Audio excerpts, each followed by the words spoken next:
মরিয়ম আলাইহিসসালাম মানুষের থেকে দূরে একটা নির্জন জায়গায় থাকতেন। হঠাৎ করে একজন সুন্দর পুরুষের রূপে ফেরেশতা জিবরাইল আলাইহিসসালাম তার সামনে এলেন। ভয়ে মরিয়ম বললেন, আমি তোমার থেকে দয়াময়ের আশ্রয় চাই।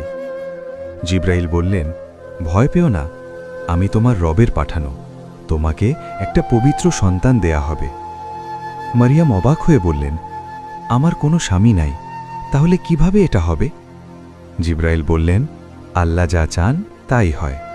আল্লাহর হুকুমে কোনো পুরুষ ছাড়াই মরিয়ম গর্ভবতী হলেন। অপবাদের ভয়ে তিনি সবাইকে ছেড়ে দূরে চলে গেলেন।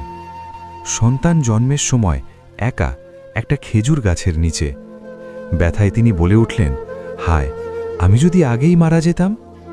তখন আল্লাহ বললেন, দুঃখ করো না, গাছ ছাকাও, তাজা খেজুর পাবে। এইভাবেই জন্ম হল হযরত ঈসা আলাইহিসসালামের। শিশুকে কোলে নিয়ে যখন তিনি ফিরে এলেন, মানুষ অপবাদ দিল। তিনি চুপ থাকলেন, শিশুর দিকে ইশারা করলেন। তখন শিশু কথা বলল, আমি আল্লাহর বান্দা, তিনি আমাকে নবী বানিয়েছেন। আর সবাই বুঝে গেল এটা ছিল আল্লাহর এক মহান মুজিজা।